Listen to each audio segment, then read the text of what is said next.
Assalamualaikum warahmatullahi wabarakatuh.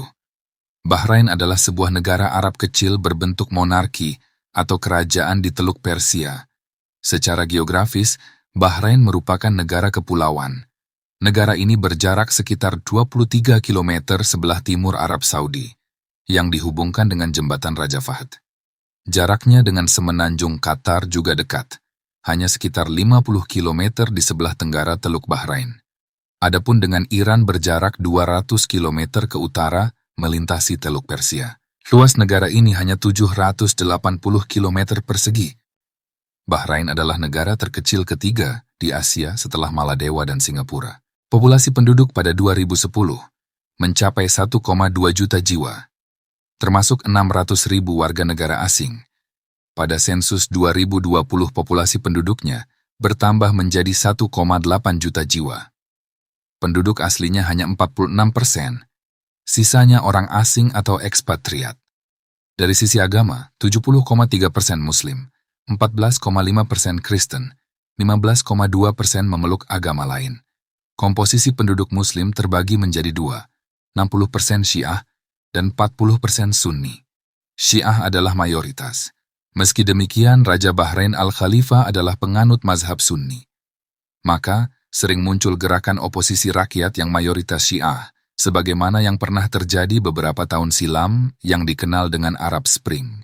Negara ini bukan sebuah negara yang menerapkan aturan ketat agama Islam. Ia seperti Las Vegas di Timur Tengah. Minuman keras dilegalkan di sana, juga tempat-tempat hiburan malam. Ibu kota negaranya bernama Manama. Ekonomi Bahrain bersifat ekonomi pasar terbuka. Pemerintah Bahrain telah mengubah pembangunan ekonomi di Bahrain dari industri minyak dan gas beralih ke industri jasa. Bidang ekonomi yang dijadikan sebagai kegiatan sekaligus sumber ekonomi adalah keuangan, perbankan, asuransi, konstruksi, pariwisata, dan manufaktur. Komoditas utama yang menjadi sumber ekonomi Bahrain adalah minyak, aluminium, dan tekstil.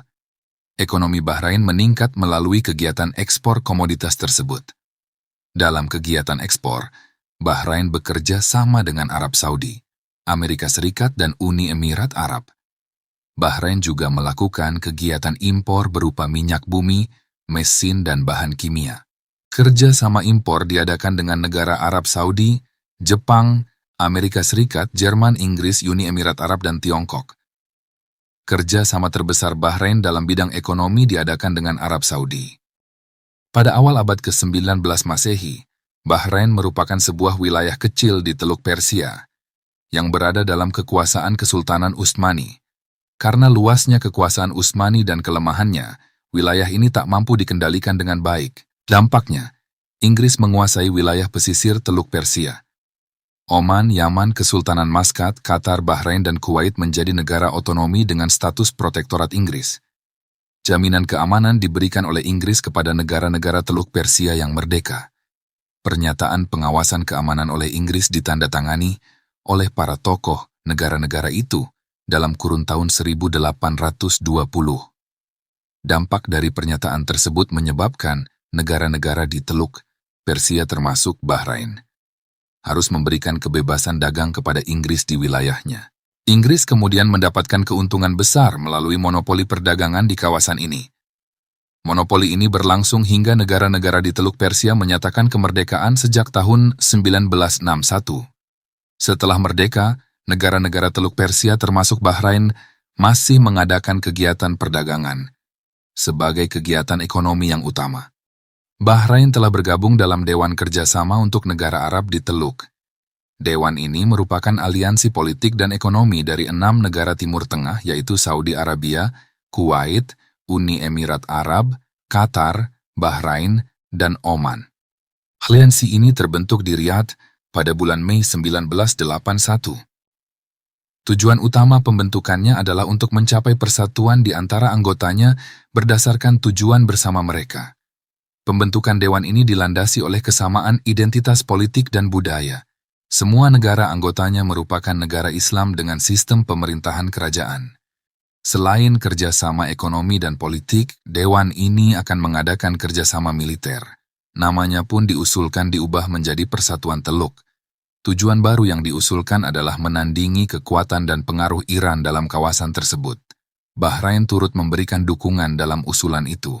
Bahrain tidak memiliki hubungan yang baik dengan Iran, yang merupakan negara Syiah terbesar di kawasan tersebut. Karena kiblat kerjasama Bahrain adalah Arab Saudi. Ketika gelombang Arab Spring beberapa tahun lalu, Bahrain menggunakan militer Arab Saudi untuk keamanan negaranya, mengingat gelombang protes besar-besaran dari kelompok Syiah untuk menjatuhkan kekuasaan kerajaan yang dipegang Sunni.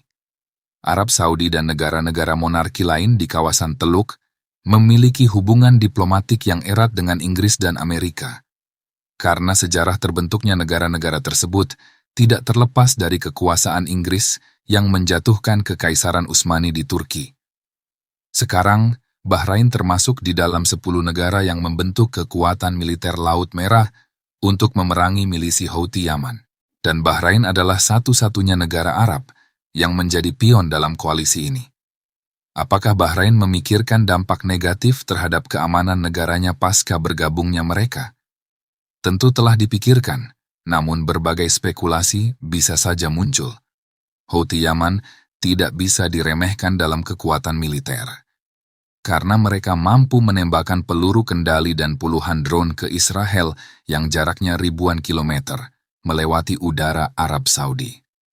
Tidak menutup kemungkinan perang ini bisa meluas ke negara-negara Teluk. Jarak antara Iran dengan Bahrain hanya 200 kilometer. Tidak ada yang menjamin serangan dengan mudah bisa dilakukan. Begitu juga jaraknya dengan Yaman yang relatif dekat. Sedangkan di dalam negeri, jumlah penduduk asli Bahrain mayoritas adalah Syiah. Propaganda bisa dijalankan di dalam negeri Bahrain untuk menjatuhkan kekuasaan monarki tersebut. Kita tidak habis pikir, bagaimana mungkin negara Islam seperti Bahrain terlibat dalam koalisi, sedangkan rakyat Gaza berada dalam penderitaan dan duka mendalam. Kami telah mengetahui bahwa Houthi Yaman adalah Syiah yang diperselisihkan ideologinya. Namun apa yang dilakukan oleh mereka terhadap kapal-kapal tersebut telah mendatangkan keburukan kepada kaum kufar, terutama ekonomi Israel.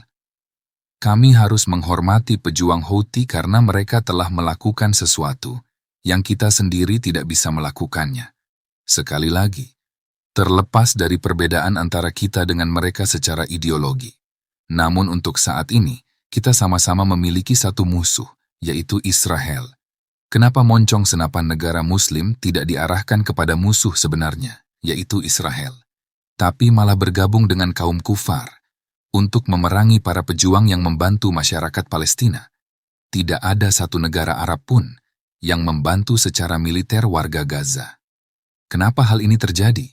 Karena mereka, para raja Arab, takut kehilangan kekuasaan mereka. Mereka takut mati dan telah cinta dunia. Seluruh raja Arab dan keluarga mereka sama sekali tidak pedulikan apa yang terjadi di sana. Padahal kebijakan ada di antara kedua bibir mereka. Jadi kalian umat Islam, tidak usah berharap dari sana, karena negara-negara Arab telah mati hati nuraninya. Berharap hanya kepada Allah Ta'ala semata, sebagaimana warga Gaza. Salawat dan salam kepada Nabi tercinta, keluarganya dan para sahabat. Wassalamualaikum warahmatullahi wabarakatuh.